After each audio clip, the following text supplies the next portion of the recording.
दोस्तों, एक छोटी सी खबर है, तकरीबन 5 हफ्ते पुरानी।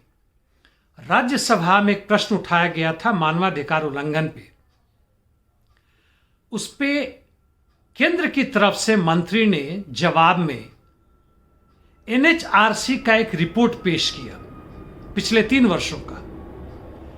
पूरे भारत भर में देखें तो हल्का सा घटता हुआ नजर आ रहा है।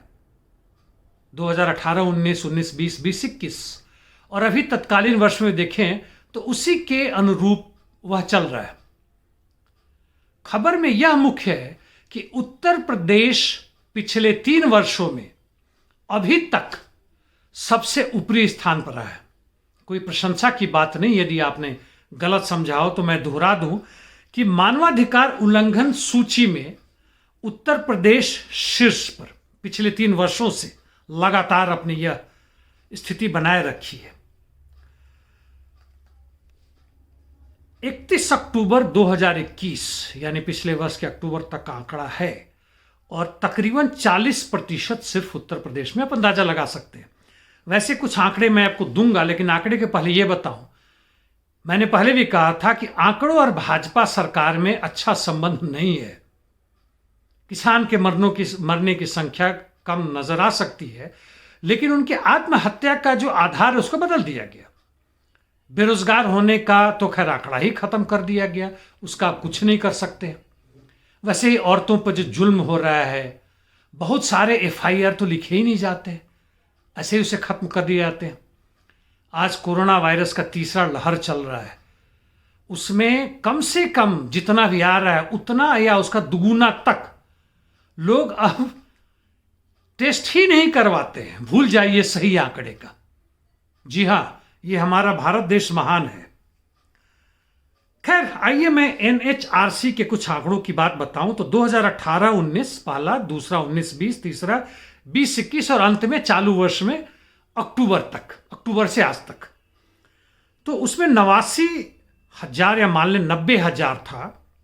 वह 19-20 में घट के 74,000 आया, जो कि पिछले वर्ष भी 74 के आसपास। उसके पहले 75 या 76 था, 74 आ गया। जबकि 21-22 में जो बचा हुआ 64,000 है।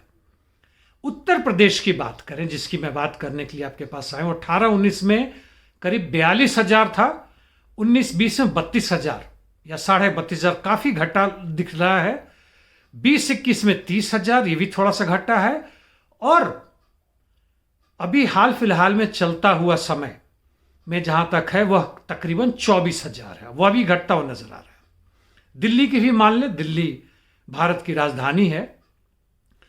18-19 में 6,500, उसके अगले वर्ष में 5,800, फिर थोड़ा सा बढ़ा है 6,000 और फिर अभी के हालत में 4,900 यानी 5,000 मान ले। दोस्तों, यदि वास्तव में आंकड़े यदि कुछ बताते हैं, इस पर संदेह ना करें, तो यह छोटा सा ग्राफ में ऊपर नीचे आना कोई मायने नहीं रखता है। नॉर्थ ईस्ट का मानवाधिकार का जो उल्लंघन हो रहा है armed forces special power act में, उसे तो मानते ही नहीं है। सीएनआरसी के तहत जो हुआ, जम्मू कश्मीर हो रहा है, हमारे पास कोई आंकड़ा नहीं है। एनएचआरसी को कहां तक ये आंकड़े सही मिलते नहीं मिलते हमें नहीं पता। वह बात अलग है कि पूंजीवाद में मानव अधिकार पूंजी के हित से संधी हुई है। यह मजदूर वर्ग या प्रताड़ित शोषित जनता के लिए नहीं है। जो आपको मिल गया उसमें खुश रहे, ना खुश रहे तो डंडे खाए या शांति मनाए। लेकिन इसके बावजूद भी यह प्रताड़ना बढ़ता है, चूंकि आप प्रतिरोध करते हैं, आप रोटी की मांग करते हैं, आप अपने बच्चों की शिक्षा के लिए मांग करते हैं, आप घर के लिए मांग करते हैं। कि 2014 में भाजपा ने वादा किया था कि 2022 तक कोई भी बिना घर के नहीं रहेगा, किसानों की आमदनी 2022 में दुगुना हो जाएगा। ऐसा कुछ नहीं हुआ। बेरोजगारी खत्म हो जानी चाहिए थे 2014 से 21 तक या 22 तक। 7-8 साल में ना भी तो 15-16 करोड़ मजदूरों को, युवकों को रोजगार मिलना चाहिए था, नहीं हुआ। स्वास्थ्य व्यवस्था की ना बात करें तो बेहतर ही है।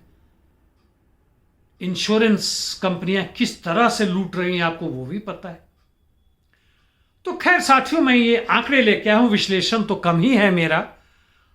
आप खुद क्यों नहीं कुछ विश्लेषण करते, सोचते, कुछ जवाब दीजिए, कुछ लिखिए, कुछ पढ़िए, जानिए। आज भारत के 1.25 अरब की आबादी में, विश्व के 7 से 8 अरब आबादी के बीच में कीड़े मकोड़े की तरह जीवित हम लोग, दिमाग होने के बावजूद कीड़े मकोड़े की तरह जीने को मजबूर है। आखिर क्यों? धन्यवाद दोस्तों।